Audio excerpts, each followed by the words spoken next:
नमस्कार, स्वागत है आप सभी का ईटी नाउ स्वदेश पर। मैं हूं प्रशांत पांडे और आप देख रहे हैं हमारी खास पेशकश जो कि मार्केट के उतार चढ़ाव पर होती है। नाम है कल की तैयारी। जो दर्शक हमारे साथ अभी जुड़े हैं, जरा उनकी जानकारी के लिए इस शो का पैटर्न बता दूं तो ये शो दरअसल आपका शो है। आपका शो क्यों? क्योंकि इसका एक बहुत बड़ा हिस्सा आपकी जो शंकाएं हैं, आपके जो सवाल हैं, उनके समाधान से जुड़ा हुआ है। हमारे साथ मार्केट के दिग्गज एक्सपर्ट होते हैं जो बाजार पे भी कमेंट्री देते हैं, मार्केट की जो है खास रणनीति कैसे बनानी चाहिए उस पर भी राय देते हैं, और इसके साथ ही आपके जो सवाल होते हैं, आपकी जो शंकाएं होती है उसका समाधान भी देते हैं। वैसे आज के शो में हम क्या बात करेंगे, सबसे पहले उस पर फटाफट से निगाह डाल लेते हैं। तो आज के बाजार के हिसाब से कल की रणनीति हम बनाएंगे। आज का बाजार और अब तक न्यू एज कंपनियों का प्रदर्शन कैसा रहा ये भी हम देखेंगे, और बाजार में कमाई का वीआईपी सेगमेंट रोज की तरह ये आपका फेवरेट सेगमेंट है। होगी और भी बहुत कुछ बातें। इसके अलावा बता दें कि आप इस शो में जो है वो अपना सवाल आपको अगर भेजना है तो आपको हमारे एक्सपर्ट्स से सबसे परिचय करा दें। रवि सिंह होंगे हमारे साथ, वाइस प्रेसिडेंट और head of research share India से। नितलेश पावस्कर होंगे, रिसर्च एनालिस्ट तनिषा एकेडमी से। और शो में जुड़ने का बेहद ही आसान सा तरीका है। जी हाँ, आपके स्क्रीन पर ये जो व्हाट्सएप नंबर फ्लैश हो रहा है, इस व्हाट्सएप नंबर पर आप अपना सवाल हमें भेजिए, अपना और अपने शहर का नाम जरूर यहां पर मेंशन कीजिए।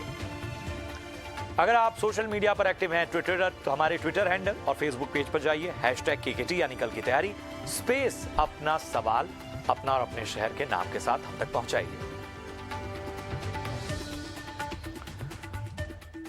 और चलिए सबसे पहले जो है वो बाजार को जरा देखते हैं। आज बाजार कैसा रहा? तो बाजार में लगातार दूसरे कारोबारी दिन गिरावट दिखी। निफ्टी दिन की ऊंचाई से 100 अंक गिरकर 17,800 के नीचे बंद हुआ।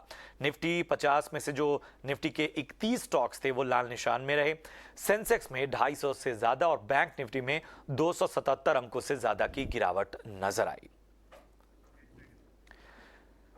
और चलिए अपने खास एक्सपर्ट्स का रुख करते हैं। रवि सिंह और नितलेश पावस्कर हमारे साथ जुड़े हैं। रवि और नितलेश, आप दोनों का बहुत बहुत स्वागत ईटी नाउ स्वदेश में एक बार फिर से। सबसे पहले रवि, मैं आपके पास आना चाहूंगा। बताएं मार्केट का ये जो प्रेशर है यहाँ पर किस तरह से आगे की राह आपको नजर आ रही है? प्रशांत जी, देखिए अभी मार्केट में थोड़ी वोलेटिलिटी यहाँ पर है, लेकिन आप जो ये शो लेकर आते हैं हमें भी फीडबैक आते हैं, और आपने बिल्कुल सही कहा कि हम सारी शंका का समाधान यहाँ पे करते हैं। और आपकी ये टैगलाइन पे मुझे 2-4 क्वेश्चंस हमेशा आते हैं, तो धन्यवाद आपके यूजर्स का जो आपको इतना फॉलो करते हैं। अब मार्केट की बात है, इसका मतलब है कि कहीं ना कहीं से ईटी स्वदेश पे सही राय मिल रही है, लोगों को सही लेवल्स मिल रहे हैं, इसलिए लोग अट्रैक्शन बढ़ा रहे हैं। निफ्टी में देखिए थोड़ा सा पुट बाइंग की तरफ तो है। अगर आप ओवरऑल स्ट्रक्चर डेरिवेटिव का देखेंगे तो आपको 17,500 के पुट पे अच्छी खासी बाइंग देखने को मिल रही है। ओआई यहाँ पर कंटिन्यू इंक्रीज हो रहा है, और साथ ही आपको 18,000 का लेवल भी ओआई के साथ में सपोर्ट दे रहा है। तो एक दायरा जो बड़ा मोटा मोटा बनता है वो बनता है 17,500 से 18,000 का। अब छोटा जो ट्रेड देखते हैं तो 18,850 के ऊपर निकलता है मार्केट तो वापस से 18,000 के लेवल, 17,750 के नीचे जाता है मार्केट तो 17,650 के लेवल। ये तो लेवल के बीच में दायरा थोड़ा सा रेंज बाउंड रहेगा। बैंक निफ्टी भी इसी तरीके से 41,000 के नीचे अगर जाती है तो एक बार 40,700 तक के लेवल, और अगर 41,450 के ऊपर जाती है तो 41,800 के लेवल। तो जो कल का दायरा है वो लगभग यही होगा। थोड़ी सी ऊपरी लेवल से मुनाफा वसूली बार बार देखने को मिलेगी। बिल्कुल बिल्कुल, तो इन अहम लेवल्स पर जो है वो निगाह बनाए रखिए। और नितलेश आपके पास आएंगे, बताएं किस तरह की रणनीति आप सुझाएंगे हमारे दर्शकों को? देखो, मेरा जो व्यू है कंटिन्यूअसली सेल ऑन राइज का ही व्यू है, और मैंने क्लाइंट्स को क्लियर कट कहा है कि 18,200 भी मार्केट चला गया तो बिकवाली ही करके जाना है, क्योंकि मुझे लग रहा है कि मार्केट में और भी पेन बाकी है। क्योंकि जो लेटर हाफ होगा मेरे हिसाब से वैलेंटाइन डे के बाद का, तो मुझे लग रहा है कि बियर्स गिफ्ट देंगे बुल्स को, और अच्छा खासा गिफ्ट दे सकते हैं। और मेरा जो टारगेट है निफ्टी के ऊपर वो 17,200 से लेके 16,800, ये मेरे दो टारगेट है। ये मैं चीजें क्यों कह रहा हूँ, अगर आप फेब का चार्ट देखोगे, हमेशा हर साल का चार्ट देखना, 4-5 साल पिछले का चार्ट भी देखना, क्योंकि फरवरी जो महीना होता है 10 से 15 तारीख के बाद अगर उसमें बिकवाली का दौर चालू होता है, वो कम से कम 3 से 5% तो मार्केट हमेशा गिरता ही गिरता है। तो मेरा जो व्यू है निफ्टी के ऊपर बिकवाली का व्यू है। टारगेट की अगर हम लोग बात करेंगे तो 17,200 और 16,800। बैंक निफ्टी की अगर हम लोग बात करेंगे तो बैंक निफ्टी के ऊपर मेरा जो एग्रेसिव टारगेट है, मैंने ओपनली नहीं कहा है कहाँ पे, लेकिन यहाँ पे जरूर कहना चाहूंगा 37,000। मुझे लग रहा है कि मार्च या फिर अप्रैल 15 के पहले बैंक निफ्टी में आना चाहिए, क्योंकि हैवी वेट बैंक्स इस तरीके से करेक्ट होने वाले हैं कि हम लोगों ने सोचा नहीं है, क्योंकि अडानी ग्रुप का जो पेन है वो अभी भी बाकी है, ऐसा मुझे लग रहा है। तो मार्केट से लॉन्ग राइज का व्यू है। जब तक 18,200 के ऊपर क्लोजिंग ना दे तब तक इसमें कोई भी बाइंग ना करे। ऊपर में जाता है तो प्रॉफिट बुकिंग और फ्रेश शॉर्ट के ही मौके देखने चाहिए। बिल्कुल, तो यहाँ पर हमारे एक्सपर्ट की ओर से आपको अहम राय मिलती हुई। और चलिए, अब जैसा कि मैं बार बार कहता हूँ, दर्शकों का शो है तो दर्शकों के सवालों का सिलसिला हम जरा शुरू करते हैं। सबसे पहले हमारे जो दर्शक हैं उनका नाम है प्रभाकर, मुंबई से हैं, और इनका सवाल है कि पीएनबी यानी पंजाब नेशनल बैंक है, इनके पास 4,000 शेयर हैं, 57 रुपए के लेवल पर इन्होंने ये शेयर लिया है। लॉन्ग टर्म के लिए फिलहाल क्या नजरिया होना चाहिए? रवि, क्या होगी राय? देखिए प्रशांत जी, मैंने हमेशा आपके शो पे पीएनबी की बहुत बार चर्चा हुई है और हमेशा कहा है 60 रुपए आपके बेचने के लिए होते हैं और वापस खरीदने के लिए होता है करीब 48, 45 और 50 के लेवल पे। आपने 57 रुपए पे खरीदा, थोड़ा इंतजार कर लीजिए, 60 के आसपास आता है तो एक बार एग्जिट करिए। लॉन्ग टर्म के लिए ये स्टॉक नहीं है। अगर लॉन्ग टर्म के लिए आपको जाना है तो आपको 2 स्टॉक सजेस्ट करता हूं। आप बड़े बैंक में जाइए, आप एसबीआई में आप अपना होल्ड बढ़ाइए, दूसरे बैंक की तरफ आइए। आप अगर दूसरे बैंक पे जाते हैं तो आप यहाँ पे बैंक ऑफ बड़ौदा इसको फोकस कर सकते हैं। ये 2 स्टॉक आपको लंबे समय पे लंबी दौड़ लगाते हुए नजर आएंगे। इस जैसे स्टॉक में बहुत ज्यादा मूवमेंट नहीं होगी, छोटा समझ के मत खरीदिए, नहीं तो प्रॉब्लम में आएंगे। बिल्कुल, और बैंक ऑफ बड़ौदा की बार बार चर्चा भी हो रही है कि इन लेवल्स पे जो है वो इस वक्त है, और यहाँ जो है वो बेहतर मौके बनते हुए नजर आ रहे हैं। चलिए, अगले जो हमारे दर्शक हैं उनका नाम है संजय मजूमदार, और त्रिपुरा से इन्होंने अपना सवाल हम तक पहुंचाया है।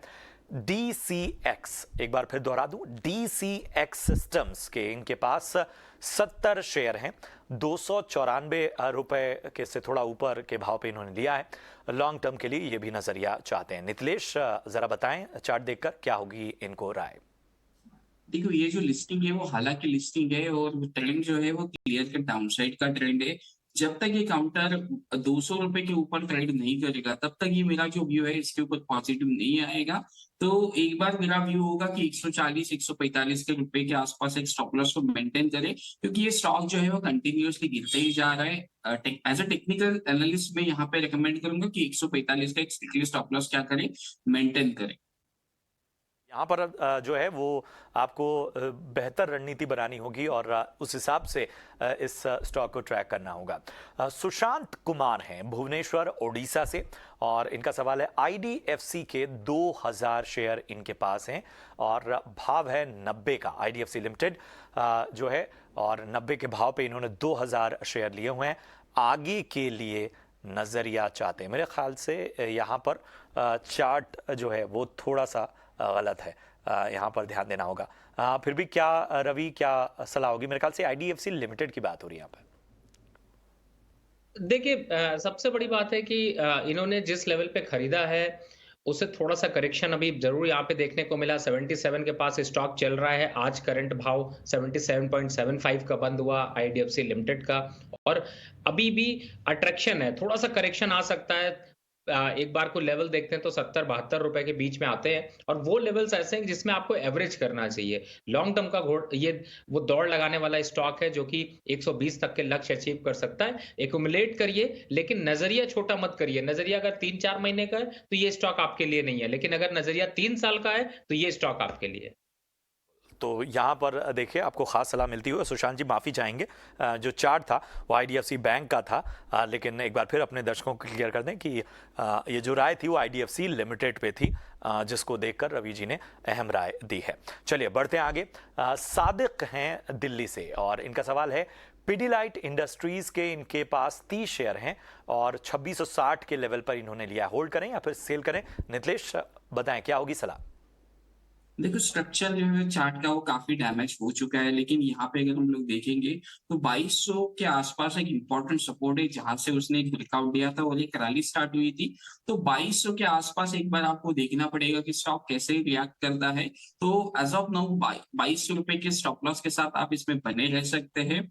चाहिए तो आप अगर हम लोग देखेंगे तो 2400 अगर ये लेवल काट देता है तो थोड़ा सा इसमें एवरेज अप कर ले और पोजीशंस को 2550 2560 के आसपास बुक कर सकते हैं।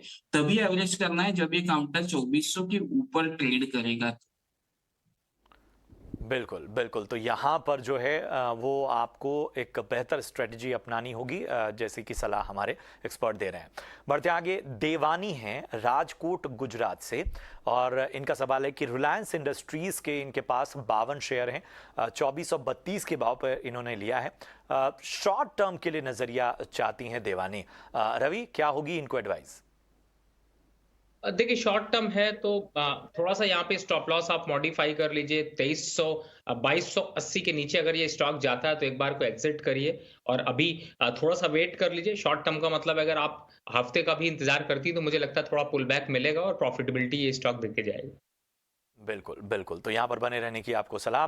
बढ़ते आगे, रंजीत प्रजापति हैं मुंबई से, और इनका सवाल है अंबुजा सीमेंट के 95 शेयर इनके पास हैं, 395 के लेवल पर इन्होंने लिया हुआ है। होल्ड करना चाहिए या फिर सेल करना चाहिए, पूछ रहे हैं। नितलेश, बताएं क्या आप इनको सलाह देंगे? देखो अंबुजा सीमेंट को होल्ड कर सकते हैं। यहाँ पे एक मैं स्ट्रिक्टली स्टॉप लॉस दूंगा। 290 के आसपास एक स्ट्रिक्टली स्टॉप लॉस लगा ले। और लग रहा है कि ठीक है बिजनेस अच्छा है इनका, लेकिन अडानी ग्रुप में जो न्यूज आई थी उस वजह से वो गिर गया है।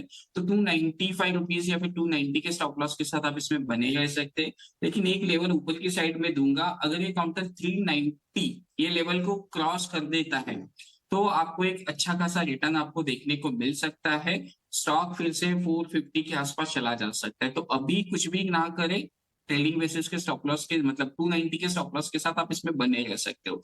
लेकिन डर लग रहा है तो और एक मैं स्टॉप लॉस दूंगा 330 के आसपास का। तो वो स्टॉप लॉस जरूर मेंटेन करें। यहाँ पर आपको दो स्टॉप लॉस जो हैं वहाँ पर मतलब आपके रिस्क के हिसाब से यहाँ पर एक्सपर्ट देते हुए।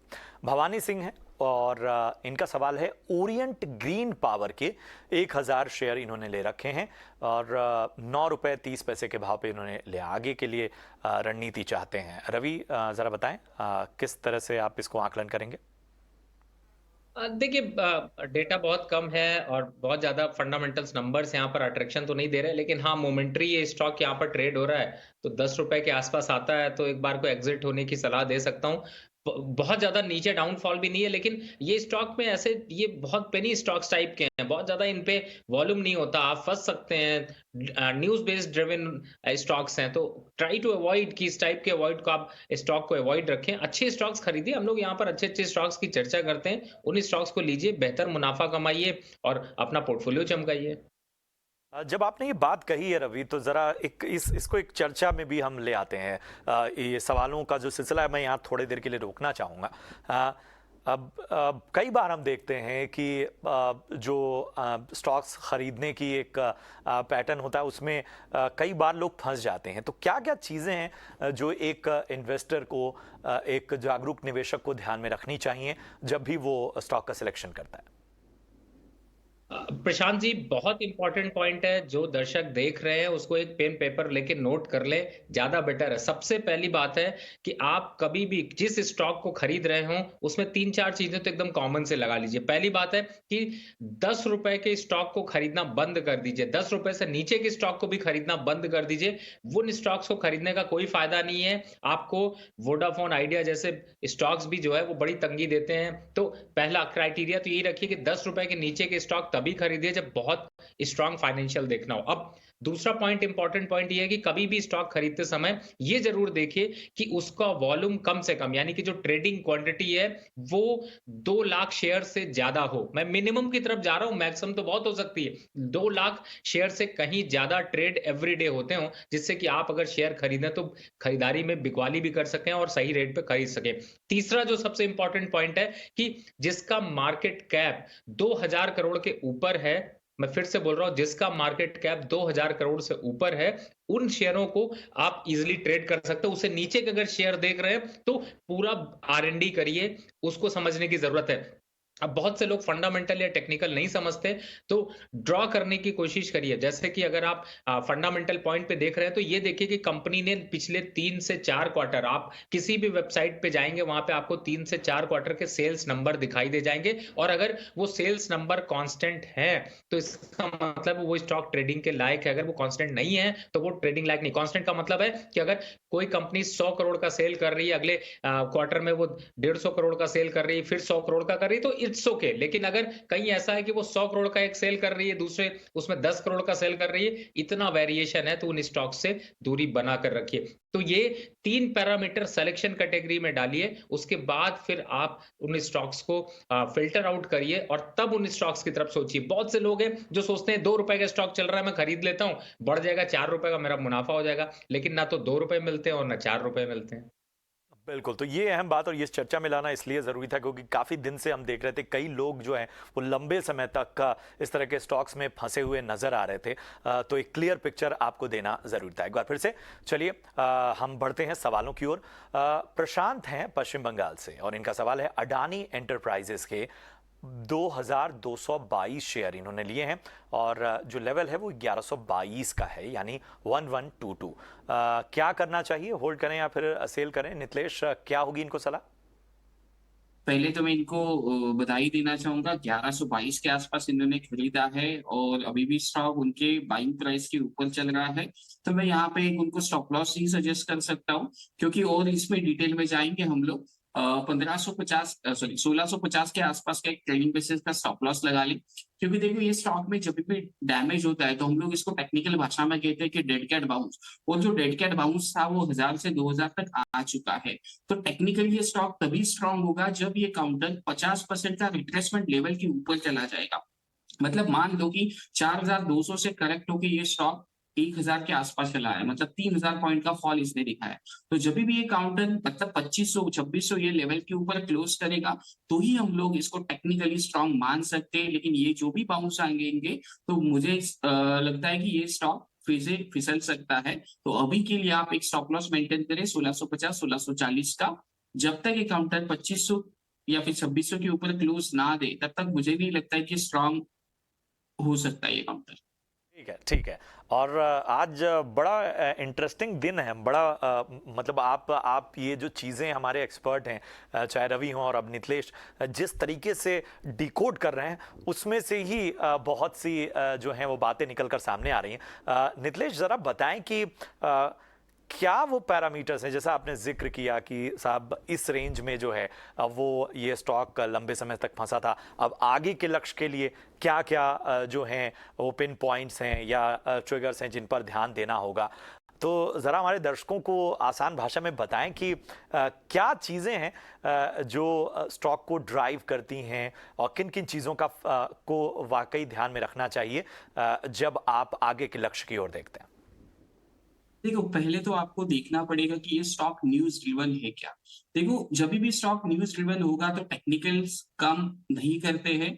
तो जब भी मेरा पर्सनल या फिर मैं स्टूडेंट्स को जब राय देता हूँ, तो जब भी स्टॉक्स में न्यूज़ आती है तो हम लोग उस स्टॉक से क्या रहते हैं, दूर रहते हैं। तो न्यूज़ बेसिस वाले स्टॉक से क्या रहना पड़ेगा, आपको दूर रहना पड़ेगा। फंडामेंटल्स थोड़ा-सा डैमेज में नहीं कह सकता हूँ, लेकिन जो रिपोर्ट आया है, कभी भी ये स्टॉक्स है, जैसे डीएचएफएल के बारे में कुछ न्यूज़ आई थी, यस बैंक के बारे में एक न्यूज़ आई थी, तो जब भी ये स्टॉक गिरेंगे वो तेज़ी से गिरते हैं और जो बाउंस आता है वो शार्प बाउंस आता है। तो इस वजह से जब भी हम लोग ट्रेड करेंगे, जहाँ पे साफ-सुथरा बिज़नेस है, जहाँ पे कोई भी न्यूज़ फ्लोज़ नहीं है, तो वहाँ पे ही आपको क्या करना पड़ेगा, ट्रेड करना पड़ेगा। नहीं तो ऐसे स्टॉक में लेने की देने पड़ सकते हैं। रवि सर ने एक अच्छी बात की है कि ₹10 ₹5 वाले स्टॉक के चक्कर में कोविड के टाइम में तो सब कुछ ठीक चल रहा था। घोड़े के साथ गधे भी दौड़ रहे थे, 5 वाला स्टॉक भी ₹50 हो रहा था, लेकिन वो एक समय होता है उन स्टॉक को भी लेने का। तो आपको देखना पड़ेगा कि मार्केट में 80% ऑफ द टाइम आपको क्वालिटी के साथ जाना पड़ेगा, क्वांटिटी को नहीं देखना पड़ेगा। तो जब भी बुल मार्केट होता है तो घोड़े के साथ गधे चलते हैं, लेकिन अभी का जो मार्केट है, मैं रवि सर के साथ 100% एग्री करता हूँ कि क्वालिटी स्टॉक्स में इन्वेस्ट करना चाहिए, क्योंकि वो फंडामेंटल्स भी देखते हैं तो मेरे से अच्छा वो गाइड कर सकते हैं। तो इन चीजों का आपको क्या करना पड़ेगा, ध्यान रखना पड़ेगा। तो ये चर्चा जो है वो आप हमारे जो यूट्यूब चैनल है, हमारे सोशल मीडिया प्लेटफॉर्म्स है, वहाँ पर भी उपलब्ध होगी। तो आप इसको रिकॉल कीजिए, एक तरह से समझ लीजिए कि ये बेसिक्स हैं और ये एक तरह का क्रैश कोर्स है मार्केट के लिए, जो आज हमने इस छोटे सी चर्चा में जो आपके सवालों के बीच में हमने सोचा कि आप को थोड़ी सी रोशनी और दी जाए बाजार के हिसाब से। चलिए अब ज़रा देख लेते हैं कि बाजार, आज की बात तो हो गई, कल बाजार कौन से ट्रिगर्स लेकर आ रहा है, कहां नजर रखनी चाहिए। वामाक्षी जो है वो इसका पूरा ब्यौरा दे रही हैं। जी बिल्कुल, शुरुआत करते हैं हम कुछ क्यूज के साथ। तो डोमेस्टिक फ्रंट पर हमारी नज़र होगी भारत के जैन WPI नंबर्स पर। ये नंबर्स हम देखेंगे, कल रिपोर्ट होंगे। इसके अलावा यूएस की तरफ से CPI डेटा भी आएगा जो हमारे रेडार पर ज़रूर रहेगा। अगर हम देखें, अर्निंग सीजन अब ऑलमोस्ट समाप्त हो चुका है और निफ्टी में से कल 5 कंपनीज अपने नंबर्स पेश करेंगे, जिसमें Apollo hospitals, Ayesha Motors, ONGC, Grasim industries और अडानी एंटरप्राइजेस शामिल है। दूसरे भी काफ़ी बड़े कंपनीज है, दिग्गज कंपनीज है जो अपने नंबर्स रिपोर्ट करेंगे, जैसे कि Bosch, Biocon, Ipca, Bharat Forge, Radico Khaitan, Siemens, Prestige Estates, Bata, NMDC, ये सारे ही दिग्गज कंपनी अपने नंबर्स पेश करेंगे कल, और इन्हीं नंबर्स के बल पर ये स्टॉक्स में भी हमें कल एक्शन नज़र आ सकता है। और आखिर में एक इम्पॉर्टेंट इवेंट होने जा रहा है, एरो इंडिया 2023 में डिफेंस मिनिस्टर्स की कॉन्क्लेव होने जा रही है कल, और ये एक इम्पॉर्टेंट इवेंट रहेगा जो आपको ज़रूर ट्रैक करना होगा।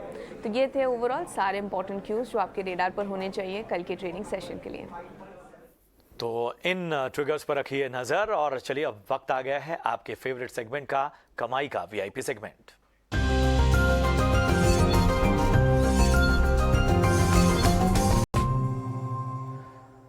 तो रवि बताएं, आपकी चॉइस क्या है आज? देखिए, आज प्रशांत जी, मुझे एक छोटा स्टॉक इसीलिए लेना पड़ा कि लोग को छोटी प्राइसेस शायद अच्छी लगती है, इसीलिए मैंने नेशनल एल्युमिनियम को आज टारगेट रखा है। ये स्टॉक अच्छे मूव के साथ है और इस समय 90 रुपए तक का लक्ष्य अचीव कर सकता है, और स्टॉप लॉस यहाँ पे 72-73 रुपए का लेके चलते हैं तो 2 से 3 महीने में भी ग्रोथ देखने को मिलेगी और जो मार्केट का मोमेंटम है उसमें भी देखने को मिलेगी। अब साथ ही दूसरे स्टॉक की बात करते हैं तो वो बड़ा स्टॉक है, लोगों का अट्रैक्शन इसकी तरफ ज्यादा है, मार्केट वोलेटाइल है। HDFC बैंक यहाँ पर काफी अच्छा दिखाई दे रहा है और ये इस समय अभी जिस हिसाब से मूवमेंट देख रहा है 1690 के लेवल्स अचीव कर सकता है। तो यहाँ पर रिस्क रिवॉर्ड रेशियो अच्छा है, मार्केट में मोमेंटम अच्छा है, तो मुझे लगता है कि यहाँ पर ये 2 स्टॉक्स आपकी कल और आने वाले कल में कमाई करा सकते हैं। तो यहाँ पर रखिए नजर रवि की चॉइस। और नितलेश बताएं, आपके जो है वो बटुए में आखिर है क्या? सर, मेरा जो काउंटर होगा वो होगा सेल का काउंटर होगा। अल्ट्राटेक सीमेंट को हमें बिकवाली करना है। 7175 के नीचे अगर ये काउंटर ट्रेड करता है कैश में तो बिकवाली करना है। 7230 रुपए का स्ट्रिक्टली स्टॉप लॉस होगा। 7100 का मेरा पहला टारगेट होगा और 7000 का मेरा दूसरा टारगेट होगा। देखो, ऐसे मार्केट में आपको शॉर्टिंग के मौके भी देखने चाहिए, क्योंकि देखो बहुत सारे लोग शॉर्टिंग नहीं करते हैं और उसी वजह से वो एक ट्रेंड, अगर मार्केट चेंज करता है तो वो खड़े के खड़े रहते हैं, उनको समझ में ही आता है कि कैसे मार्केट से कमाएं। लास्ट टाइम हम लोगों ने भारतीय एयरटेल को बिकवाया था 790 के आसपास, 760 का टारगेट था और एग्जैक्टली वो टारगेट भी मैच किया। तो मार्केट भले ही डाउन ट्रेंड में हो तो आपको सिर्फ पैसा कमाना आना चाहिए, चाहे आप लॉन्ग करो या फिर शॉर्ट करो।